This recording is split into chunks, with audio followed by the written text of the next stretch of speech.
Okay, there we go. So yes, next class meeting, we will begin reading the symposium. Today we're going to finish the apology, kind of wrap things up with that. We might even be able to get out a little bit early.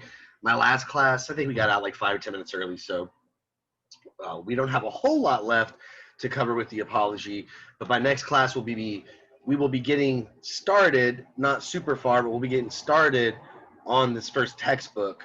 So we'll be, done with the PDF that's on Blackboard and started on Plato's Symposium.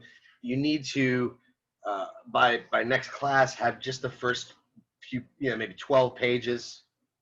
The introductory dialogue, which starts on page 1, right? So you can skip all this opening stuff unless you want to read the translator's introduction, right? All that stuff. Skip all that.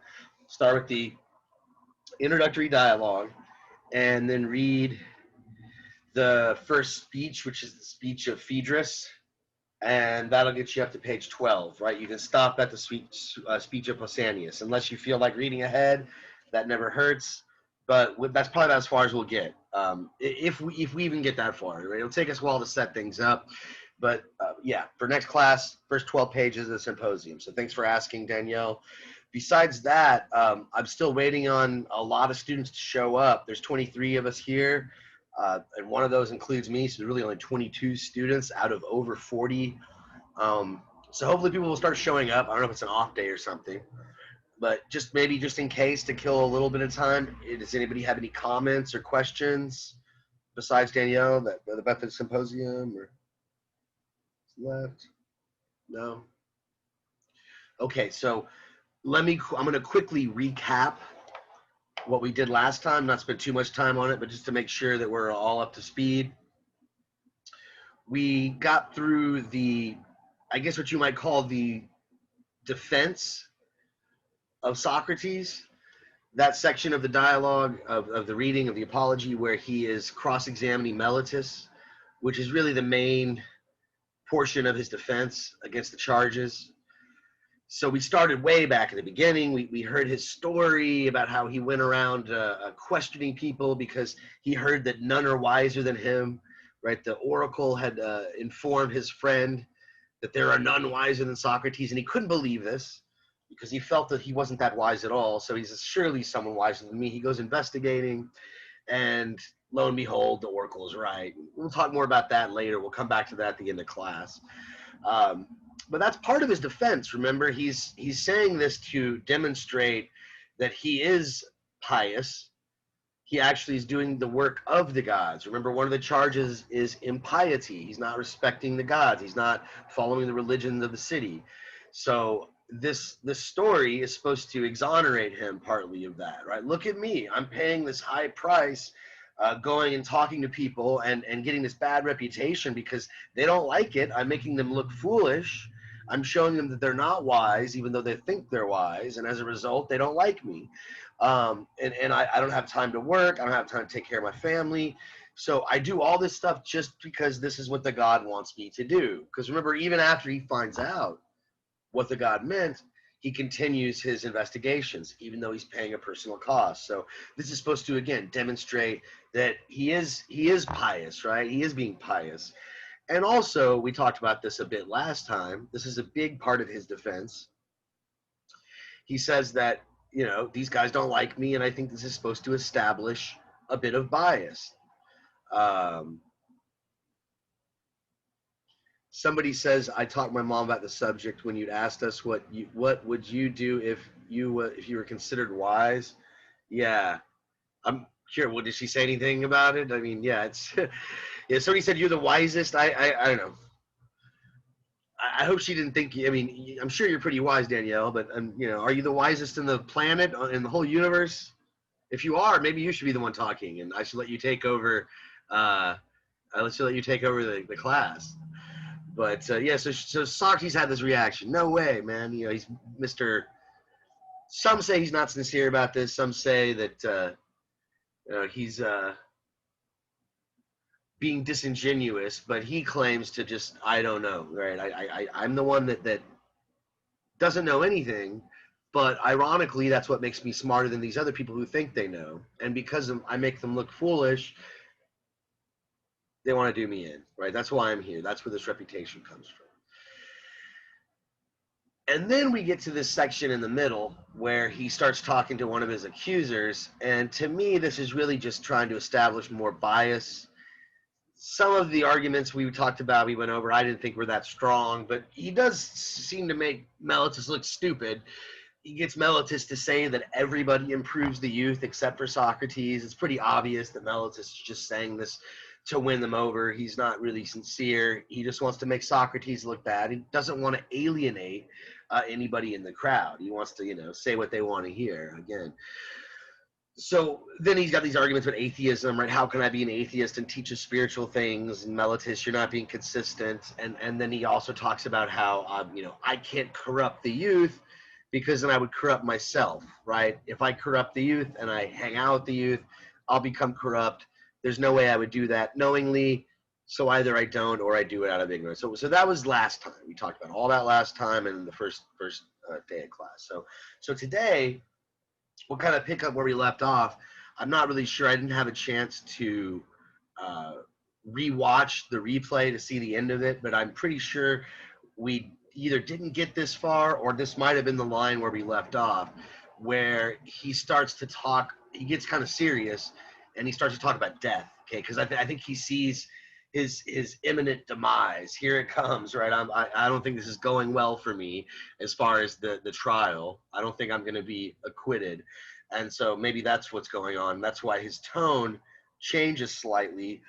And he's also addressing probably some of the people that are staring at him weirdly, giving him this odd look. What are you, Socrates, why are you talking like this? You should be begging for your life and all this. So he's kind of addressing that as well. This is on page 31. I might have read this last time. If I did, sorry, I'm going to repeat it. But it's a good place to start to kind of springboard the rest of the lecture. So let's get started here. Again, it's on page 31 of your handout.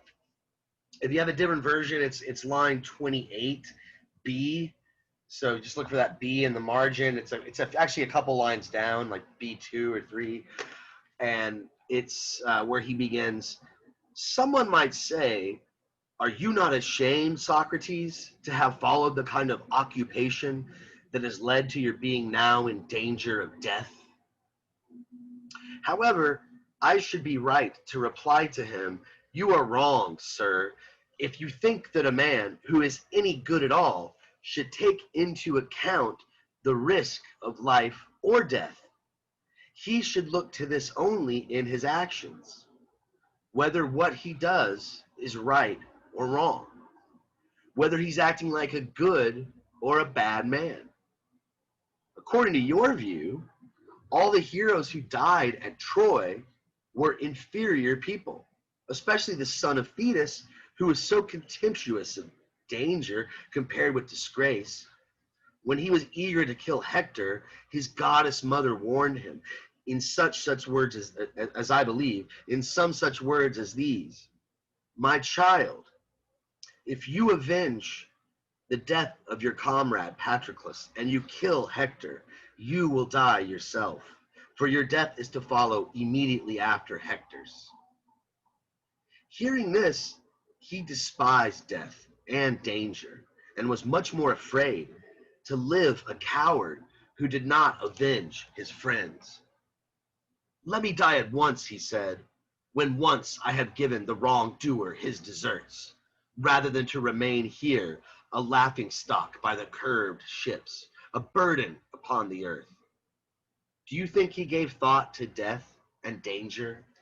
So here, again, as far as I can tell, maybe I'm not remembering correctly, this is the first mention he starts to talk about death, right? He's like, you guys think I'm crazy. You think my defense could have been a little bit more, nice. I could have been asking for forgiveness. I should be ashamed of putting myself in danger.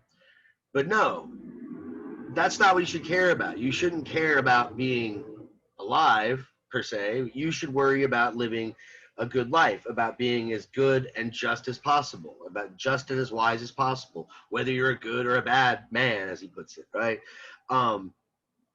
So he's comparing himself to the heroes who died at Troy, the Trojan War, the Achaeans versus the Trojans, these Greek warriors that come to get Helen from Troy. Who's read the Iliad? Who's read Homer and knows what he's talking about here? Who's the son of Thetis? That's sort of the main character. He's the awesome warrior in Homer's epic. You can't even cut through his skin. He's so tough. Right, he's part god. No one knows what I'm talking about. You don't know your Homer. You never saw that movie Troy. I never saw Troy, but it came out a few years ago. I know what you're talking about. Yeah, who's the main character? You remember the guy's name? The warrior. He's in the yeah, go ahead. He's like the Brad Pitt character. I'm not sure. I read it in like the 9th grade. Yeah, it's Achilles. Achilles. You're not familiar with the expression Achilles heel? It's an old expression, right? That's your Achilles heel. That's your weak spot. The guy Achilles was. I never saw Troy either. But I've heard of the Iliad. They used to teach you guys this stuff, but I guess they just dropped the ball on it. Instead, they want you to learn all this math that you're not going to use. But anyway, yeah, this it's a reference to this classic of Western literature, the Iliad. And Achilles is this warrior who is, he's a badass. And apparently he gets really angry at his general because his general steals his favorite servant. So he won't fight for Agamemnon. He's like, that's a jerk. He was supposed to sacrifice his girl to the gods, and then he took mine and and his pride is injured. And so he decides he's not going to fight. And then the Trojans start to win, and Agamemnon's all angry. But Patroclus, who's mentioned here, is Achilles' friend, and Achilles is invulnerable. He's a badass, like I said. His mother Thetis, she dipped him in this like holy lake, this sacred river actually, and now he's invincible except for his heel. Like that's the only place where he can be harmed is his heel. So anyway, but he won't fight. He won't fight. His friend Patroclus is like, look, I get it. You're mad at the general. He's a jerk. But look, we're losing. Don't you love the Greeks? Don't you love your city? Somebody says, it sounds like the movie 300. Yes, there are Greeks. There are Achaeans in the movie 300. Jeez, Hollywood. Why? Okay, yes. There are reference to all this in the movie 300. So at the very end, Achilles, he tells his friend Patroclus he can go fight. He's like, fine, you can go fight if you want to go help the Greeks. Fine, I'm not doing it. I'm still mad at the general Agamemnon. So his best friend Patroclus goes to fight. Achilles gives him his armor, and to make him more intimidating, I guess, because Achilles, everybody's scared of him. And he dies, right? He's killed by Hector, right? Hector is this, he's the general of the other side, the son of King Priam, the leader of Troy. And as Socrates mentions here, Achilles is going to go get revenge, and he's like, all right, man, he killed my buddy Patroclus. Forget about what happened with Agamemnon. I got to go fight. I got to kill Hector. But as Socrates mentions, his mother, Thetis, she's a goddess. She knows his fate, and she knows, look, if you try to fight and get your revenge and kill Hector, you'll get your revenge. But then the next day you're going to die, or right afterwards, immediately after, you will get shot, you'll get killed by an arrow. But if you leave, if you go home right now, get on a ship, go back to your homeland, you're going to live a long, prosperous life with many sons and a beautiful wife and a huge kingdom. And what does Achilles say? What does Achilles do? As Socrates relates here, screw that, I'm going to go fight. I'm going to go get revenge. I don't care, right? I don't care if I'm going to die. So, Socrates is comparing himself to Achilles, very different characters, right? Achilles is the warrior. Socrates is, although Socrates did fight in many battles, he mentions that here in the next paragraph.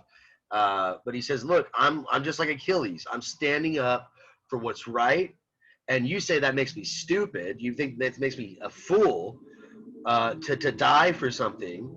But no, like, I'm doing what I think is right, and that's actually makes me honorable. If what I'm doing is foolish, then all the heroes of Troy were fools.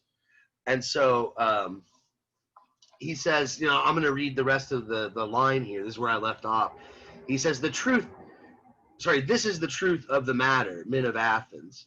Wherever a man has taken a position that he believes to be best, or has been placed there by his commander, there he must, I think, remain and face danger, without a thought for death or anything else, rather than disgrace.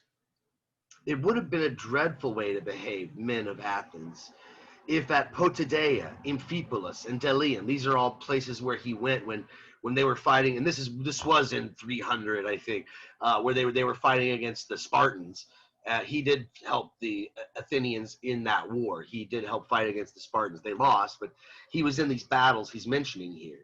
So he's like, it would have been a dreadful way to behave if in all these battles I had, at the risk of death like anyone else, remained at my post where those who had elected to command me had ordered me. And then when the God ordered me, and as I thought and believed, to live a life of philosopher and examine myself and others, if I had abandoned my post for fear of death or anything else, that would have been a dreadful thing. And then I might truly have been justly brought here for not believing that there are gods, for disobeying the oracle, for fearing death, and thinking I was wise when I was not. To fear death, gentlemen, is no other than to think oneself wise when one is not, to think one knows what one does not know. So this is, again, his first argument in this, at least in this reading, his first argument against fearing death. Why don't you fear death? Why is it not good to fear death?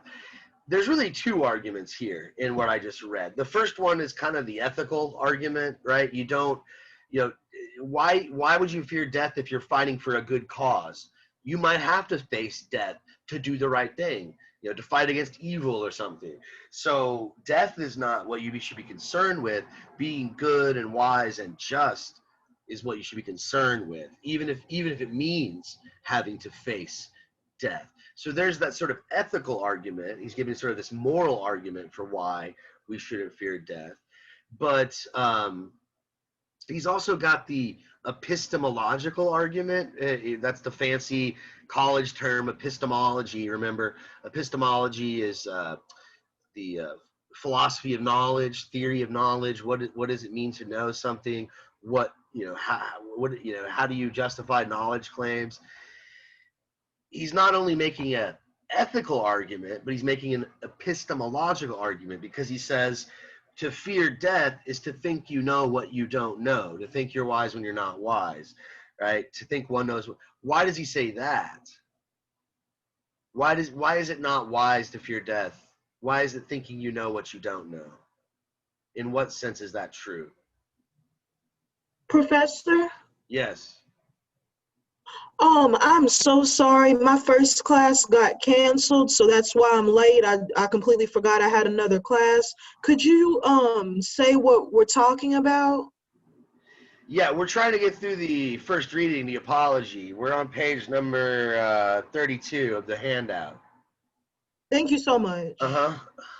So the question I'm asking, I totally got sidetracked now. I forgot what I was asking. Oh yeah, why is it unwise to fear death? Why is that to fear death, thinking you know what you don't know? I think it's because we have an assumption that we don't like we think we know what happens after death, but we don't. So I think he's trying to say, like, you don't know what you're going into, so why fear it? Right. It's sort of this agnosticism. He's like, you don't know what it is, but you act like it's bad, right? And so it's fearing something that's unknown, right? I mean, maybe I'm wrong. Has anybody? I've never died. Has anybody ever died? As far as I know, I've never died. Maybe I just forgot about it, right? But if you died, you can jump in and tell us about it, or you can type it in the chat box. But yeah, I've never died, so I don't know. And so that's kind of what he's saying. We don't know. No one's been there. And so it could be a good thing, right? It could be something really, really great. So that's sort of, again, like I said, this is kind of his first argument against fearing death. There's two sort of main arguments. There's the ethical, hey, man, don't worry about dying. That's not, the most important thing is to be good and be just. And sometimes you might have to face death as a result of being just. But then there's the epistemological, like, how do you know? Well, let me see. I've got a few comments here in the chat box, so let me check here before I move on. But he's going to say something else that's rather striking here about his accusers not being able to harm him. But let's see what we've got. I've got quite a few comments that have popped up here. I've never seen the movie Mulan. Sorry, so I mean, let me read your comment. Maybe I don't need to watch the movie to understand the comment. The movie Mulan, it's like when the enemy wanted to kill their opponent's leader since he already killed. Yeah, okay. Well, yeah, vengeance, right? Avenging the life of someone who's considered important to them, right? Yeah, it's similar situation. Again, I never seen Mulan, but I'll take your word for it, right? Yeah, I'm sure, right? That was honorable. They were willing to face death to like get revenge or whatever.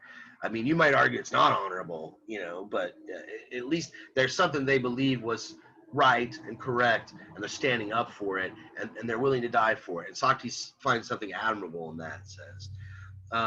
Let's see, because you don't know what will happen after. Yeah, that was the answer to my question. You don't know, so how you're acting like you know what you don't know. What about ego death? Would that matter or not? Ego death, like I don't know if I want to dwell into that. What do you mean by that? You have to maybe elaborate. So like letting go. I think what Socrates is trying. I don't know if he's successful at this, but he's trying to let go of his ego, and maybe he fails at this, but he seems to advocate for that. That's what you're referring to. It's like, hey, don't worry about like your pride and like impressing people or doing what people will think is cool or what makes you feel good about yourself. Let go of that ego and just accept truth and wisdom, right? And yeah, if that's what you mean, sure, I think, yeah, for sure. Let's see. What about those who die but are all able to be brought back to life? Yeah, I don't know. They all say different things, right? I mean, you got Hindus that say they saw Ganesh. You got Christians they saw Jesus. You got, how do I know? How do you know that wasn't just in their brain? You got any psychology majors in here? Maybe there's like a neurological. If you're a neuroscientist, you had a concussion, you might see visions or something. So who knows? Like that might even be real. It might just be because of their consciousness. Plus, I haven't seen it, so I just have to take their word for it. I don't know. So, yeah, I mean, like, I haven't been there. I haven't gone there. So how do I know it's bad? Like, all I know is what other people have said about it, right? I was going to say, when you said, is there any psych majors? I remember I had a class in high school where we talked about stuff like that, like where people say they saw life after death. And some people, like my psych teacher said that there's a theory that basically when people get hurt or something and go into a coma and think they died but didn't, it's actually because it's in a sense of like so deep REM sleep that they think that they're seeing things that's not actually existed. Right. So there's no proof to it. Yeah, and I bet I think I've heard this too. I don't remember where, so I don't want to quote it, but I've heard this too in psychology that they'll often the one theory is that like you said, if it's a shock or a really horrible event like a concussion or whatever, their mind is trying to sort of like comfort them, and it's almost like a reflex. So they'll go to some place mentally, like a dreamlike state, and it'll be like some vision that will give them comfort. Was somebody else going to jump in? I think I heard somebody trying to jump in. I was going to say, it's like, because some people been in coma for years, so it's probably why they think they died. Yeah, but I don't know if they do. They mean that literally? I think they're just sort of like they've given up on life. They're just like, they don't care. They're like apathetic. I don't know if they really think they're dead, But it's not what he's talking about. Like you literally or physically, like your body ceases to pump blood, you medically dead. So he's like, everybody acts like that is the worst thing, but we don't know. That's sort of his general point. Okay, well let's move on because he's going to come back to this. So we'll come back to it later. He'll come back to this this stuff about death. Once he finds out he is going to die, right? Once he gets the sentence and all that, he brings up some more reflections that are quite similar to this. So let's move on because I want to cover this next point, and it's a pretty interesting one. That on the face of it, that's this point that he makes.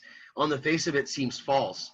It seems like, does he really mean this? Is he crazy? What is he talking about?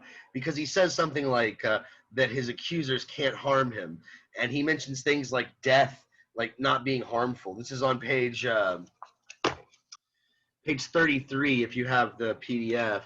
and I guess it's line D, or it's like right above that. What is it? 30D, a couple lines above. He's talking about his accusers. He says, neither Meletus nor Anytus can harm me in any way. He could not harm me, for I do not think it is permitted that a better man be harmed by a worse.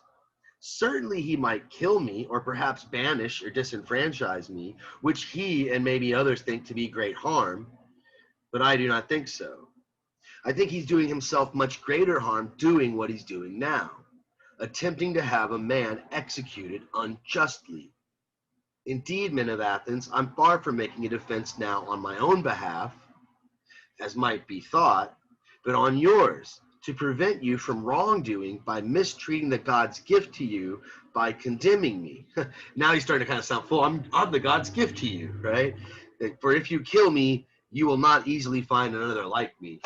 So let's back up a bit here. He just said that neither Meletus nor Anytus can harm him in any way. And then he goes on to say they could kill me or banish me or disenfranchise me. And they think that's harm, but it's not harm. Like, they're going to kill you, dude. That's not harm. What could he possibly mean by that? Is he just nuts? How is it? He says a good man can't be harmed by a worse man. How does that? I think. Yeah, go ahead. I think it's because, like how at the beginning they consider him wise, and it's finally starting to get to his head. Oh, so you do think that it's just gone to his head, like being told he's wise? Oh, okay, yeah. Interesting. Anybody else? What do you think? What do you think about it? Why does he say that he can't be harmed?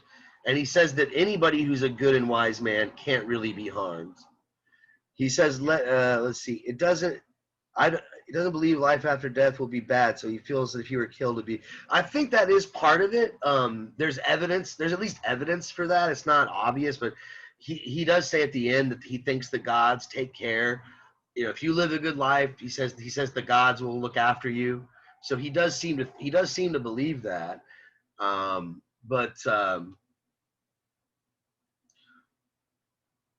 So what is it that's not going to be harmed? So when he dies, the gods will give him a present or something. But what if he's wrong about that? He's admitted he could be wrong. He says it could be that, or it could be nothing, right? Don't bad people harm good people all the time? Aren't there like evil dictators? What he was. Hello? Yeah, go Can you ahead. hear me? Yes. I'm yeah. sorry. I feel like what he's trying to say is like, if I'm gonna die, then my purpose is done in the world. So I don't really care if I die, because I feel like I've reached this point in my life that I've done everything that I can for this world. So even if you kill me, I'm a good person. Like, Yeah. I've done enough. Like, Oh, I don't really definitely mind. think. Yeah. So I definitely think that's part of it. He says that. He says something like, what is it? I'm happy with what I've done. People think I'm crazy, but I think I've done the right thing. I've done what the gods wanted me to, and if they want me to die, this is where I'm supposed to go.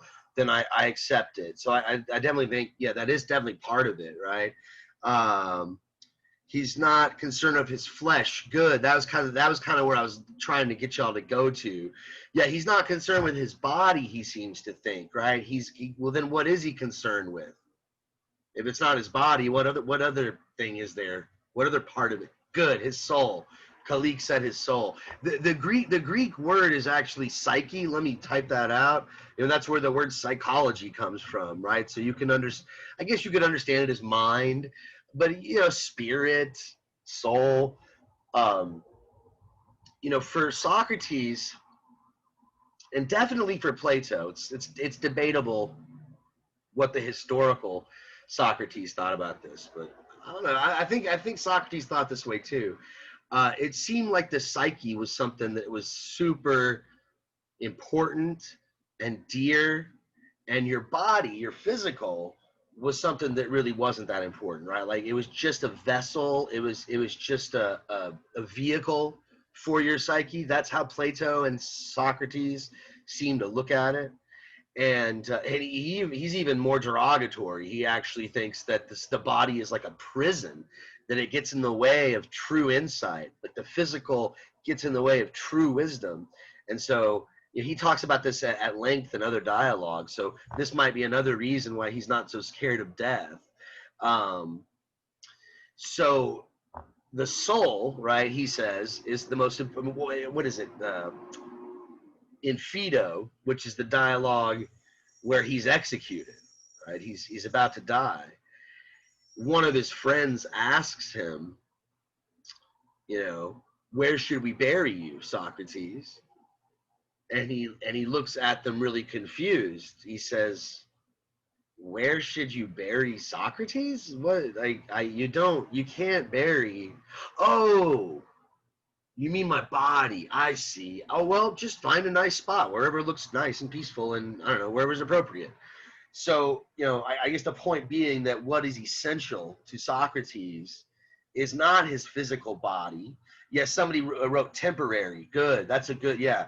Yes, that's another thing that he emphasizes, is that this body is always changing. It's getting older. We're born, we're young, and we get older and older. It's in a state of decay. But for him and Plato, they seem to believe that the soul, our psyche, whatever that is, this metaphysical thing, right? We'll talk about what's a soul to begin with, right? They just use the word and let's define it, right? But nevertheless, just keep it simple. That non-physical part, whatever that is, that non-physical part is more permanent, right? The body's temporary. The body's something that changes. It's never in the same state. But this is the same Socrates that's been Socrates from day one. This is the same Travis that's been here since I was a kid, right? But my body's getting bigger and older and all this stuff. And so again, and some might argue that this is actually evidence against Socrates, because it wasn't your average Greek back then that thought of the soul in these terms. Not everybody believed that the gods would reward you in the afterlife. And some of them just thought of the soul as energy, right? Your psyche, it's just like chi or prana if you do yoga and those terms, right? It's a life force. And if your body has it, you're alive. If your body doesn't, it's a corpse. But some might argue that with Plato, you get this notion of a soul that is unique to the tradition, to the Greek tradition. And it might be a new spiritual teaching. But anyways, his point here is that his soul is, it's bulletproof, right? If you have a good soul and you're a good person, it can't be harmed by a worse evil person. That's sort of the idea, right? Maybe they'll hurt your body, but your soul, which is the most important part, is untouched.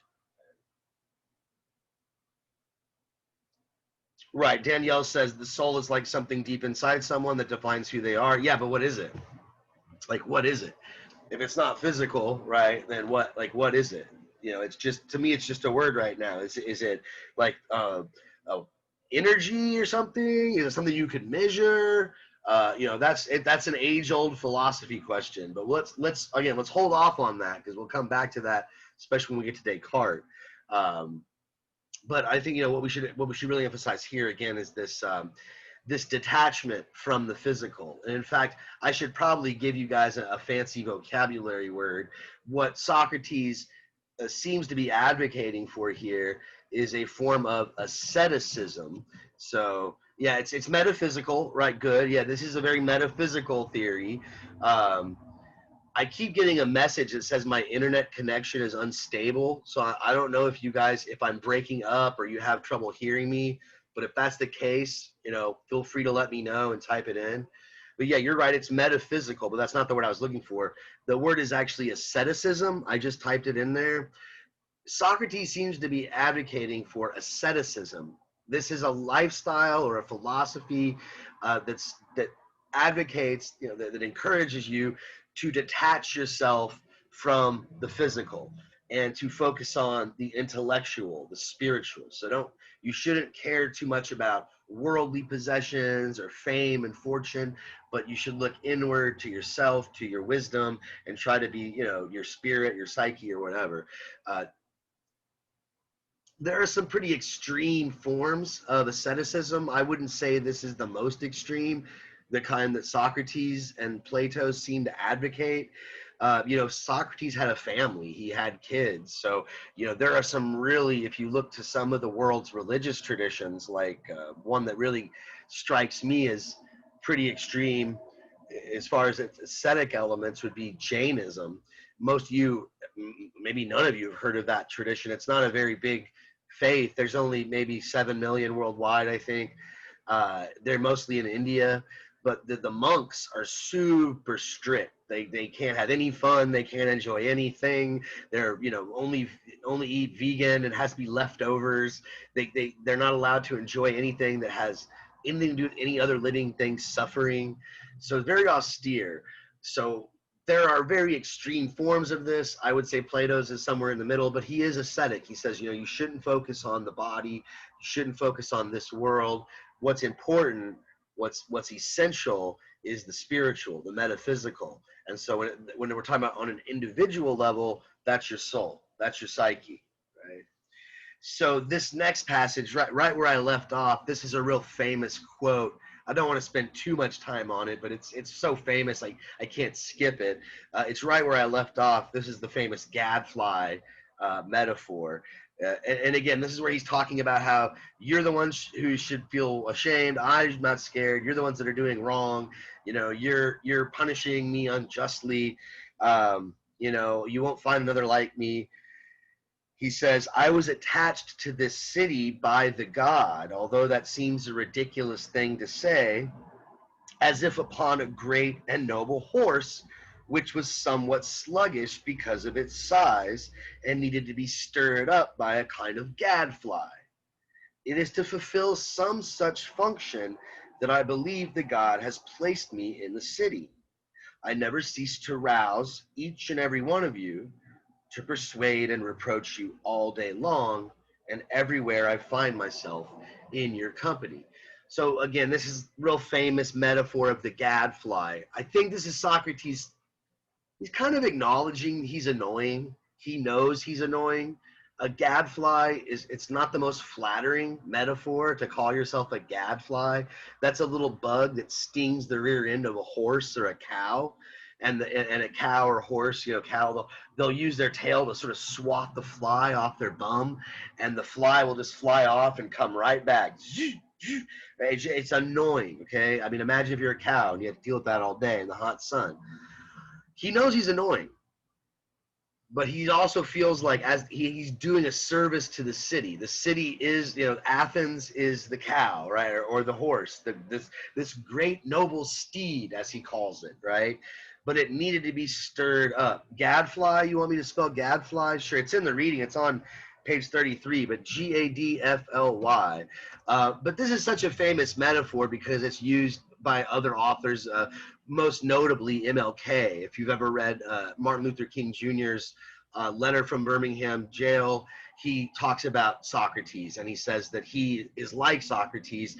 He's a gadfly, right? He knows that the powers that be don't like to hear him complain, don't like to hear him to do what he does with his sit-ins, and it's not convenient for them. But like Socrates, he's fulfilling a function. The city needs to hear, in this case, MLK, he's talking about the United States government.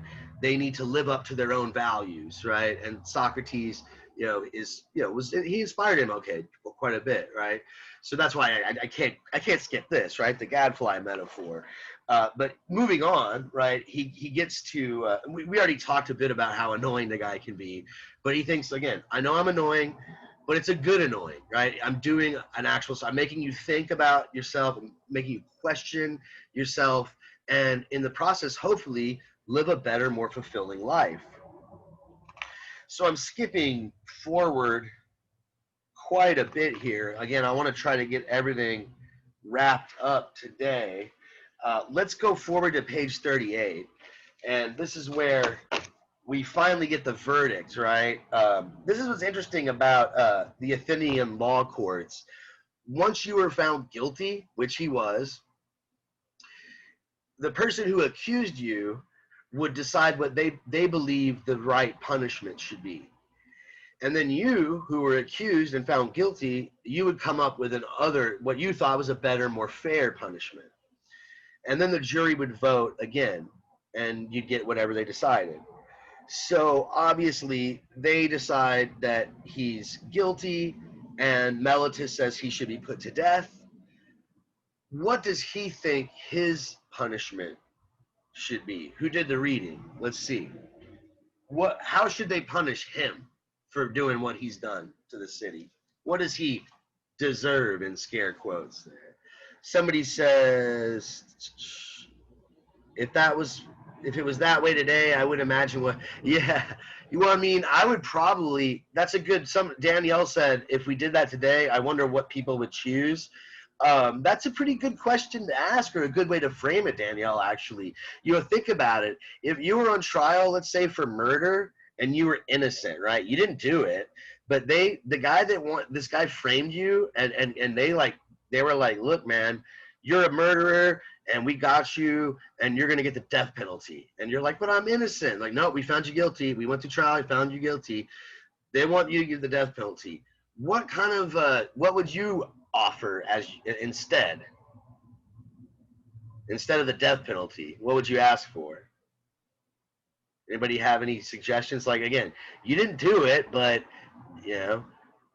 he goes through it. You're right. So you're trying to answer my original question. What does he say? And you're kind of right. He doesn't say exile, actually. He doesn't say exile, but he does say he would pay a fee, maybe. But it's kind of an insult, and that's much later on. That's not his first punishment that he suggests. He sort of says, oh, like 50 drachma, which is like nothing, right? So you're right. He does go through a few options. He should be let free. You're close. It's even worse than that. He doesn't just say, oh, just let me go free. He says, let me go free, but also do something else for me. Well, somebody said reward. Feed me. Give me free meals in the Prytaneum. That's what he says his reward should be. Somebody says, if I was told death penalty, I would take injection. Well, wouldn't you say life in prison, or would you rather take the death penalty? I don't know. It's hard for me to say. Would I want to rot in prison my whole life, or I'd rather just get it over with, right? Like, especially if I knew I was innocent, like maybe DNA evidence would be uncovered. Maybe I had hope of getting out. I don't know. That's a good question. So some people say they're the same. Yeah, go ahead.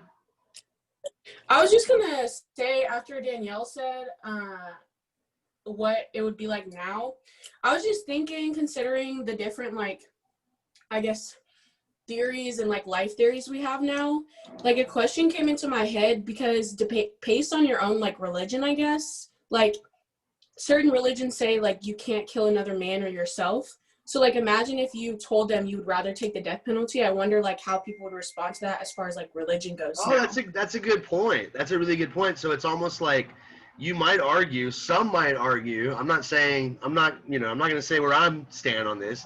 I don't think I would argue this, but some might argue that if you did that, that would be a form of suicide, because you would be like, oh, well, I'd rather take the death penalty. So you're basically telling them to kill you.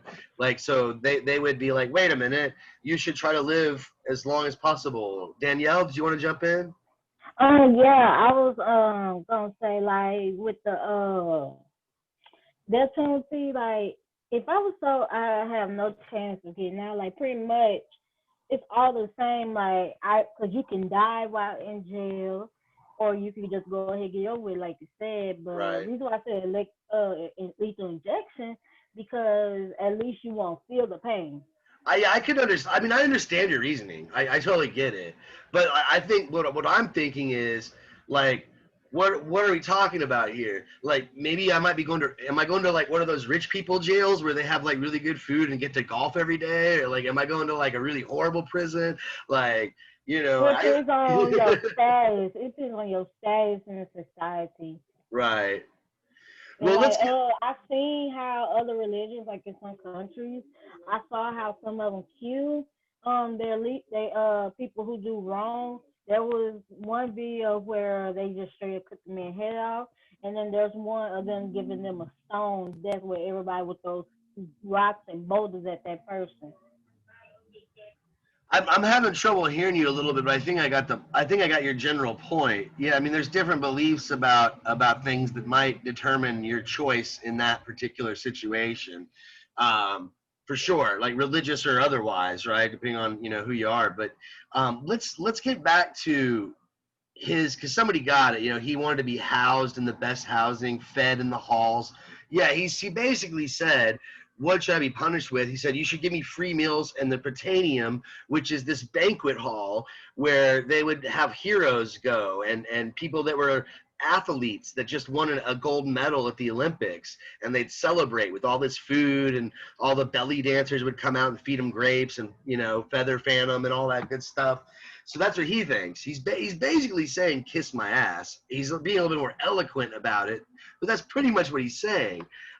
Let's read the passage here, though, because even though I think he's kind of like a wisecrack here and being a smartass, I still think he's also making a point. It's very subtle. It's easy to miss. So let's read the passage, and maybe you'll see what I'm talking about. So he says, again, this is on page 38. He says, he assesses the penalty at death. So be it. What counter-assessment should I propose to you, men of Athens? Clearly, it should be a penalty I deserve. And what do I deserve? To suffer or to pay, because I have deliberately not led a quiet life, but have neglected what occupies most people: wealth, household affairs, the position of general or public orator, or the other offices, the political clubs and factions that exist in the city. I thought myself too honest to survive if I occupied myself with those things. I did not follow that path that would have made me of no use to you or to myself. But I went to each of you privately and conferred upon him what I say is the greatest benefit, by trying to persuade him not to care for any of his belongings, but for caring that he himself should be as good and as wise as possible, not to care for the city's possessions more than for the city itself, and to care for other things in the same way. What do I deserve for being such a man? Some good, men of Athens, if I must truly make an assessment according to my deserts, and something suitable. What is suitable for a poor benefactor who needs leisure to exhort you? Nothing is more suitable, gentlemen, than for such a man to be fed in the Prytaneum. Much more suitable for him than for any one of you who has won a victory at Olympia with a pair or a team of horses. The Olympian victor makes you think yourself happy. I make you be happy. Besides, he does not need food, and I do. So if I must make a just assessment of what I deserve, I assess it as this: free meals at the Prytaneum. So again, basically being a smart ass, kiss my ass. I'm doing such a good service. You should treat me the way you treat those athletes and put me up on a pedestal, right? Basically is what he's saying. So part of this is him being a smart ass. But that last thing he says is another thing that sounds kind of crazy, but maybe it has a deeper meaning. Remember, he said, you can't harm me even if you kill me. It sounds crazy, but maybe it has a deeper meaning. Same thing here. This might sound crazy. He says that the Olympian victor, right, this athlete who wins the race, who gets a gold medal, he makes you think you're happy. You believe you're happy. I make you be happy. And if you're one of these people who he's been annoying to, you might be like, what are you talking about? I mean, and maybe this example, and it's not the best for me because I'm not that much of a sports guy. I don't really follow sports. I like to watch a good boxing match or a fighting, UFC or something, but I just never could get into sports. But, I know if you're really into your team, you probably get excited when they win. Maybe even during the Olympics, I guess. He's talking about the Olympics here. People don't really follow the Olympics that much until they're on the TV. And even then they kind of, I don't know. Are y'all following swimming now that the Olympics aren't going on? I don't think so. but most of us, most of y'all are probably watching something. You're into the NBA, watching the finals or something. He says that when you're happy, which I'm sure, your favorite team wins, you get happy, don't you? You get excited. But he says, no, they make you think you're happy. I make you be happy. What is he talking about? What is it? So I guess he's saying that by going around and questioning you and making you be as good and as just as you possibly can, that's me making you be happy. But the Olympic victor, that athlete that wins the race, he just makes you think you're happy. Well, I don't know, man. I was pretty happy, and I'm not, like I told you, I barely follow sports. But I grew up in San Antonio, so when the Spurs started winning the championship every few years, I'd get excited when they were on a winning streak. I still lived in San Antonio. I was going to college. I think I was second year in community college, and they won, and I was downtown in San Antonio the night they won the championship, and it was exciting, and man, I was happy. But for Socrates, that wasn't true happiness, right? Why not? Why do you think he says that? Well, how long do you think it lasted? How long do you think I felt that way? Maybe a week. Not even that long, but I mean, like a couple days. Yeah, not long at all. So just for that night. Yeah, just that night, pretty much. Yeah, I woke up the next morning. I was like, okay, cool. Like I said, I'm not a big sports guy. I'm sure like the Spurs fans were probably really excited for a week or a month or whatever, right? It lasted, but it didn't last forever, right? And so it was temporary. I think it was Rev. I don't know if that's your name. Sorry, said something like that earlier. That it's like a temporary.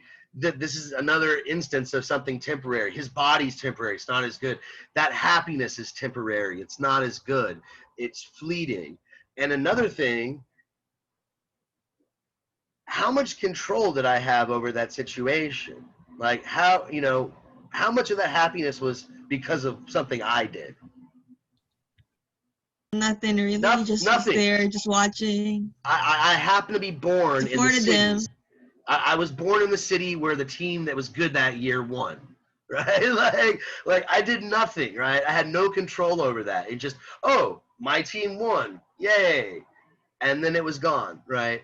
So it had nothing to do with me. I didn't create that happiness. So I think this is another point he's trying to make, is that the happiness he's advocating, that he's taught, is the true happiness. It's not temporary, and it's not based on something out there. It's not based on someone else's success or luck. It's based on one's own, soul or whatever, right? I sought out wisdom. I found wisdom. I lived a good life, and I have control over that.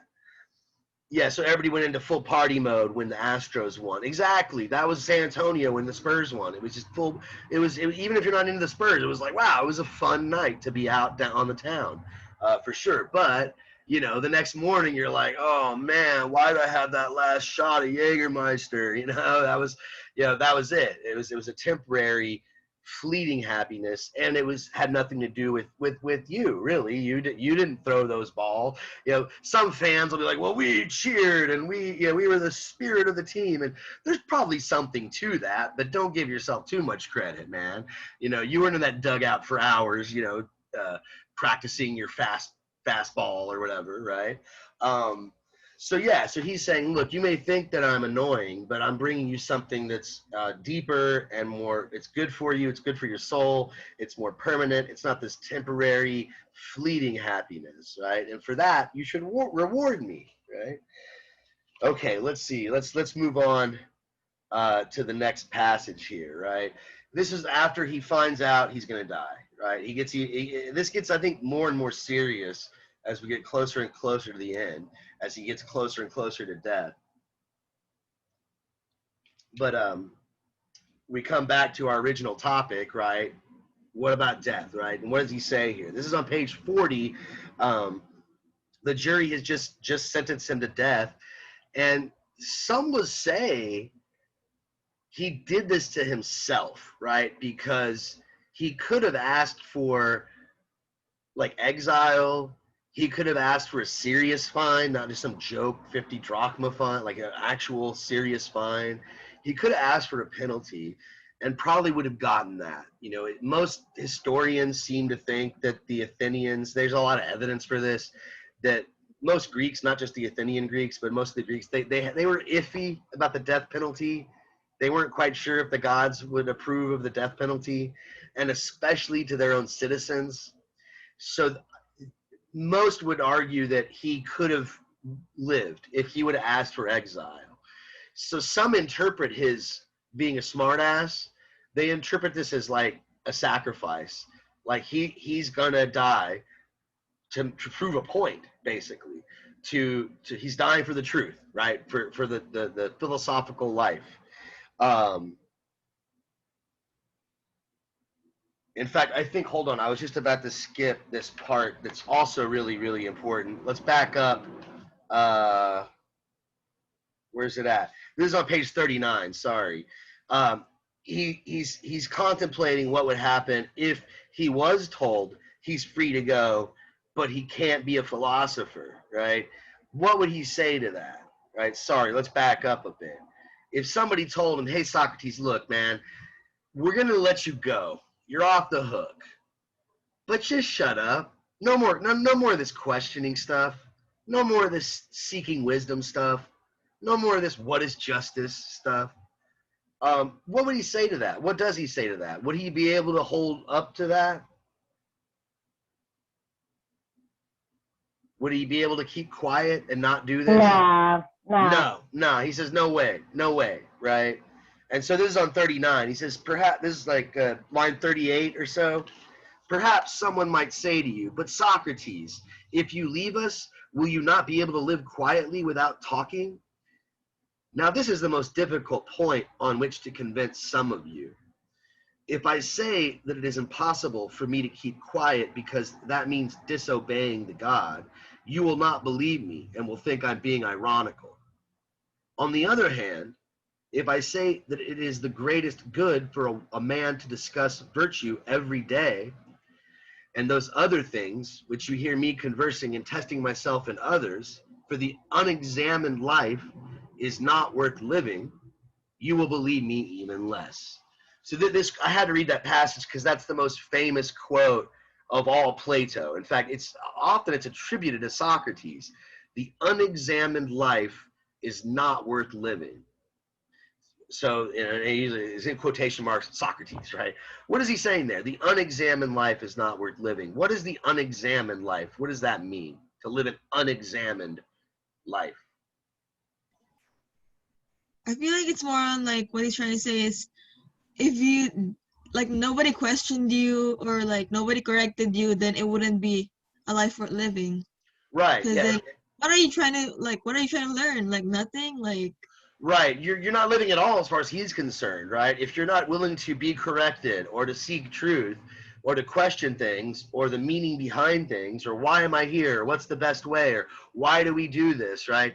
He's like, why even live, right? He doesn't think it's even worth life at all. If he doesn't want to be stuck in the cave, to go back to the allegory that we talked about last week, I think, the allegory of the cave. He doesn't want to be one of these cave dwellers that just accepts everything. He wants to be able to reflect on himself. As far as he's concerned, that's the only life worth living. Otherwise, you might as well be dead, right? So he's like, if you tell me to go but not question things, forget it. Just send me to the death penalty. Just send me to the death chair, right? Give me the hemlock.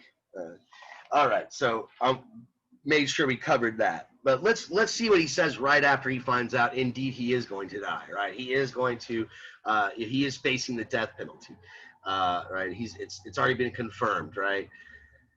He says, and again, this is on page 40. He says, it's for a sake of a short time, men of Athens, that you will acquire the reputation and the guilt in the eyes of those who want to denigrate the city of having killed Socrates, a wise man. For they who want to revile you will say that I'm wise, even though I'm not. If you had waited but a little while, this would have happened of its own accord. You see my age, that I'm already advanced in years and close to death. I'm saying this not to all of you, but to those who condemned me to death. And to these same ones I say, perhaps you think I was convicted for lack of such words as might have convinced you, if I thought I should say or do anything I could to avoid my sentence. Far from it. I was convicted because I lacked not words, but boldness and shamelessness, and the willingness to say to you what you would most gladly have heard from me. Lamentations and tears, and my saying and doing many things that I say are unworthy of me, but that you are accustomed to hear from others. I did not think then that the danger I ran should make me do anything mean, nor do I now regret the nature of my defense. I would much rather die after this kind of defense than live after making the other kind, right? So he's not ashamed of the kind of defense. He's like, you guys might be sitting there, why aren't you kissing our ass? Why aren't you begging for forgiveness? Why aren't you pleading for your life? You're a fool. You're an idiot. He says, no, not at all. I'm doing the right thing. And you're the one that should be fearful. You're the one that should be ashamed. You're the one. It's not that I could have said that. I know what you wanted to hear, but I wasn't going to say that. That's beneath me, right? So he's taking the high road.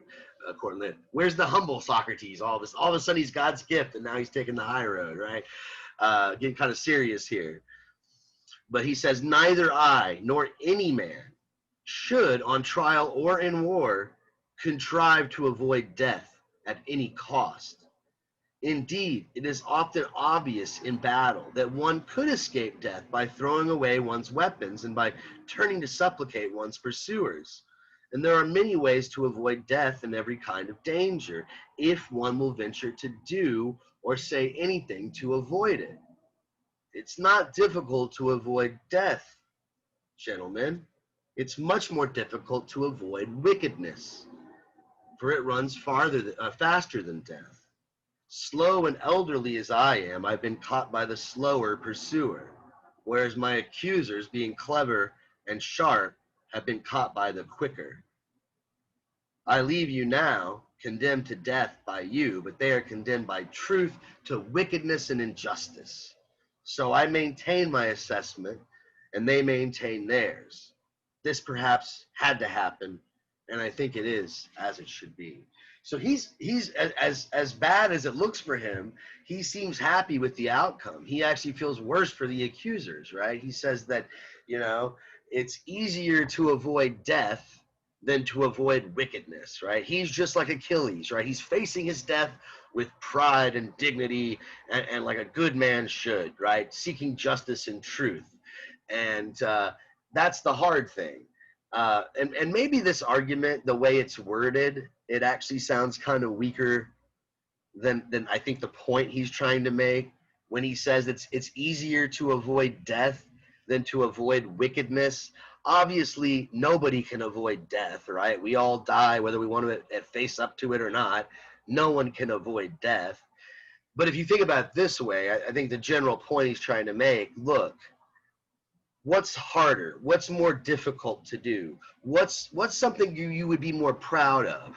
Living a life where you survive the longest and have the longest life, where you do all sorts of screwed up stuff just to survive, or the life where you're just and good and valiant and all these great qualities, you're virtuous. Which of those two lives is the most difficult, you think? Just living or living a good life? I would say the good life, right? Anybody have any arguments against that? I guess there might be some exceptions, like if you're living in Somalia and there's like bullets flying, everywhere you go, it's pretty hard to avoid death and to avoid wickedness. But I think in general, right, yeah, to live a good life, it's tough. You got to like really maybe do things that aren't what you want to do, but they're the right thing to do. So that's the point he's making. And then he comes back to this idea that maybe death's not so bad, right? What are the options, right? What are the possibilities? Now, here's where I think he provides us with what you might see as a false dichotomy, right? there's two options. Maybe there's more choices than this, but he's thinking like I guess an ancient Greek would think. What do they think happens when you die? He says either it's what people think, like with the ancient Greeks, what they believed with the gods and all that, or it's what the atheists think who don't believe in the gods at all. So what are the two options then? Either you die and then what do the Greeks think happened? Who knows their Greek? Well, that nothingness. Somebody put nothingness. That's the atheist, right? So nothing. You just die. It's like going to sleep, And Socrates seems to think that's okay. If it's just going to sleep and having like a dreamless sleep, it's like you don't even know you're there. It's peaceful. It's fine. And I'm, compared to like the struggles of this world and all the pain and suffering and the uncertainty, that sounds pretty, okay. What's the other option? He says There's nothing. an afterlife. There's an afterlife. Yeah, they thought you went to Hades. They thought you went down to the underworld, and it really wasn't a place to look forward to. Although Socrates seems to be convinced that the gods will take care of him, right? He says this several times. I think the gods, if you're a good person, then the gods will look after you, right? But your average Greek back then, not all of them thought that way. They might have thought, look, you go to the underworld, but it's just this like, it's a place where your soul just sort of sits there forever. And it's boring, and it's dark, and it's lonely, and it's cold. But Socrates is like, well, wait, all the other wise people that have died are down there? Like, that's pretty cool. As Ariana says, he'll be with all the wisest of good people, right? All the, Achilles, the brave warrior. Who better to talk about bravery with than Achilles, right? So he's kind of excited about it. He's like, either it's sleep, hey, that's peaceful, I'm okay with that. I think that's kind of weird, some people find that disturbing. Like, I like being alive, and I won't be alive, and I don't like that. Of course, I guess I could see the argument. You won't be there to know, so who cares, right? I guess I can kind of see the reasoning, but he says, look, it's great either way you slice it. So why do we act like it's something really, really, really bad, right? Somebody has to leave early. If you got to leave early, leave early. Don't worry. Just do it. Don't interrupt, man. You're distracting me. Just go. It's 10 minutes, right? I got to read this last passage, though, because I want to wrap things up, right? Let's read the last passage, and let's try, if we can, let's try to summarize this whole thing, if there is a way to summarize it, right? Like, is there a moral to this story? Is there a lesson that Socrates is trying to teach us here while he's on trial? All right, so let's sort of keep that in mind. But again, let's wrap it up. Let me read the page 42, the last long paragraph there at the bottom. Socrates says, "You too must be of good hope as regards death, gentlemen of the jury, and keep this one truth in mind, that a good man cannot be harmed either in life or in death, and that his affairs are not neglected by the gods. What has happened to me now has not happened of itself, but it is clear to me that it was better for me to die now and to escape from trouble. That is why my divine sign did not oppose me at any point." This is, I think, the only time we're ever going to hear a mention of his divine sign, but this is something that pops up a lot in different readings of Plato, different dialogues, and there's a lot of speculation. Did he really hear a divine voice in his head? Is this just his conscience? He feels guilty when he says naughty things, and his divine sign talks to him and tells him not to. Some early Christians have thought this was the Holy Spirit talking through Socrates, leading him towards a belief in the afterlife that was rewarded. I don't know, but I think it's just, look, it's his conscience, however you want to see it. It's a voice he hears. It corrects him, and he's saying it didn't do that now. So his divine sign did not correct him. So what he said, he's happy with. It must be fine. He's at peace with himself.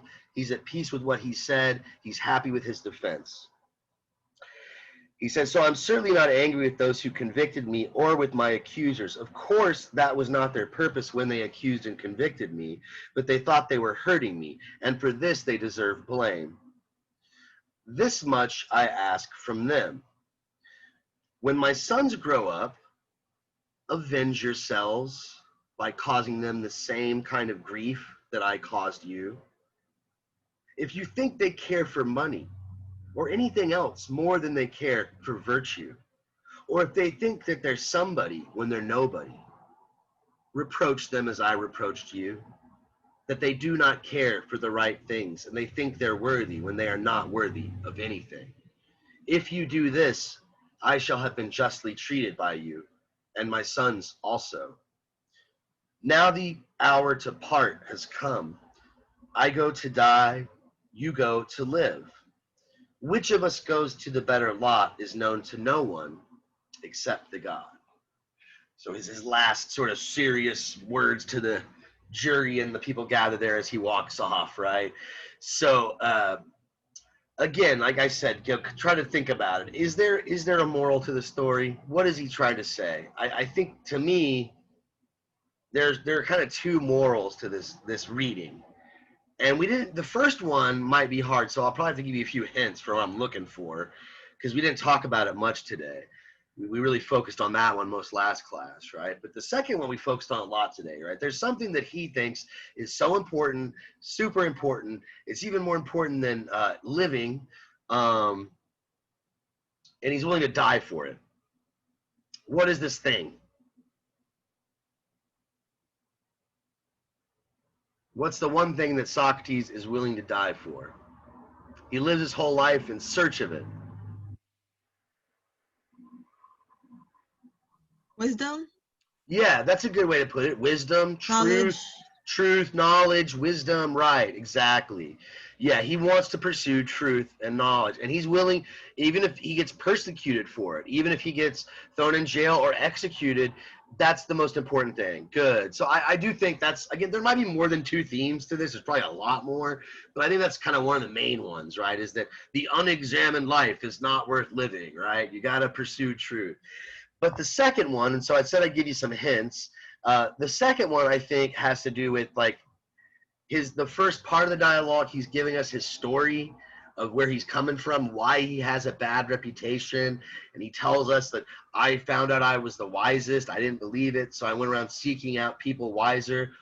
What are we supposed to learn from that story? I know in the context of the trial, it's supposed to be part of his defense, right? Like he's showing that his accusers don't like him, they're biased against him, and that he's doing a service for the gods. But what sort of lesson do you think we're supposed to learn as a philosopher? Like what do we learn from that story? How are we supposed to be like as wise as Socrates? What made him so wise? We should not believe that we are always right. We should ask questions. Good. And like learn from them as well. Like we should not be scared of being corrected. Right. Good. I like the way you put it at the end there. Don't be scared of being corrected. And so it's a bit of, the word I like to use is humility, although that confuses a lot of students. They hear the word humility and they think it's just a bad thing. Oh, humiliation. Oh, humility. No, it's the opposite of arrogance. You don't want to be arrogant. If you're completely arrogant and full of yourself and you think that you know everything and you can't be corrected, then you're not going to learn anything, right? So you have to be humble. You have to have humility. You have to be aware that there are things you don't know and that you can learn from anybody, right? And I think that as a student, this is really good advice, but even as a teacher, I remember when I was a student, I was in your shoes, sitting there in a seat, and listening to professor. I don't know if this has ever happened to you, but I remember many times when I thought, the professor was asking a question and I thought I had the answer, but I was like, that's just too obvious. That can't be the right answer. And I was hesitant and I didn't want to look stupid and I didn't want to look foolish. So I didn't say it. And then he said the answer. It was exactly what I was thinking. And I was like, oh, man, I should have said it. I would have looked all smart, right? For one, that was wrong, right? Like for two reasons, right? Right at the get-go, I was caring about looking cool, right? I don't want to look stupid. Socrates is like, I don't know what it means. Tell me. I'm trying to find out. He's not ashamed that he doesn't know. He's ashamed to not want to know. He's curious. So that was my first mistake. And then when I didn't say it and the teacher said what I was thinking, instead of being like, oh, cool, I was on the right path, I'm glad that I was understanding. Instead, I was just like, oh, I would have looked smart, thinking about how I look, right? So having a bit of humility is really, I think, important on the path of learning. I saw this one bumper sticker one time that said, hire a teenager while they still think they know everything, or while they still know everything. And that was me when I was a teenager. I thought I knew everything. Like, the authority figure to tell me what to do. And yeah, that's an obstacle to learning, right? If you have this bad attitude. Like, ain't it the other way around? Like, when you go to work or something, like, they want to hire younger people because they have a lot more, they're more open to To suggestions. new They're ideas, and yeah, right, yeah, like, yeah, they'll say, like, the older, like, especially in an industry with, like, developing technology where you got new technology coming out all the time, and older people don't want to adapt to that or whatever. They have us, they're set in their ways. So yeah, that's definitely a relevant point. And I think too, to be fair to the students, you know, going back to my analogy with the student, I think teachers sometimes can lack humility, and it's really bad. You know, I think some of these professors, they get these big egos, and I don't know, a lot of my TSU students tell me that they've had really good experiences, and I don't know, like, so I don't know, but I know personally I've had some pretty arrogant professors in the past. They're real intimidating. They're like up on their pedestal. And I remember there was this one anthropology professor who I actually, like, I knew what he was saying wasn't true. He was talking about Nietzsche, and I was like, that's not right. And I kind of tried to correct him, and he got real pissed off, and he jumped all over me. He's like, you know what you're talking about? Like, he didn't know I was a philosophy major. He didn't know all this stuff, but he was basically just trying to save face, and he wasn't going to have any student tell him anything. And I think, man, like, I learned so much from my students. You know, I'm assuming that I know more about philosophy than all of you, but I don't know everything. You might have a question about Plato or Aristotle that I'm like, you know, I don't know that about them. I'll have to look that up. But for me to lie just to so I'm some authority, you know, I don't know. Maybe I take it too far the other way. You know, I'm so against these, like, super formal, like, call me doctor, I have a PhD, you know, this sort of, like, intimidating. To me, that's not approachable, and nobody wants to learn from some jerk like that. But maybe I take it too far the other direction. I'm a little too chummy and informal or whatever. But I don't know. I think learning, it's going to be hard and difficult, but it should be fun. And the person you're learning from shouldn't just, like, intimidate you for their own ego or whatever. But I'm getting on a bit of a digression, so I better slow things down here and try to wrap things up. I know it's 2:23, so we're already over for time, but I'll pause, and if anybody wants to leave right now, you're free to go. That's the end of class today. Remember, if you weren't here at the beginning of the lecture, we are going to start on the symposium next time. Read the first 12 pages, but I'll stick around here for 30-40 seconds if you have any questions and you want to jump in. Otherwise, I'll close the window here. But I don't think I'm getting anything. All right, looks like that's it for today then. All I have right, a question. Oh yeah, sure. Go ahead. So, like, I'm in the Philippines right now, so it's hard for me to get the book. But they have, like, the Kindle stuff, but I can't really pay for it because I'm in the Philippines right now. My cars are, like, all frozen and stuff. So, like, is it possible for me to just listen to the YouTube stuff? Because they have, like, audiobooks there. You could probably find an audiobook, but I'm pretty sure if you go to, like, MIT Classics, they'll have some version of it. It's better than nothing. You know, you can find a free translation on the internet. I mean, just to tide you over till you get the actual book. Okay. That's what I The would book do. is also on Amazon as well. Yeah. But yeah, I would suggest, either if you're still waiting for it to come in, and you don't have the copy that I have, just go on the internet and find anything, right? The wording might be slightly different, but it's better than not having it at all. Thank you. You got it. Anybody else? All right, I guess that's it. I'm closing the window then. I'll see you guys in a couple days. Have a good one. Cheers.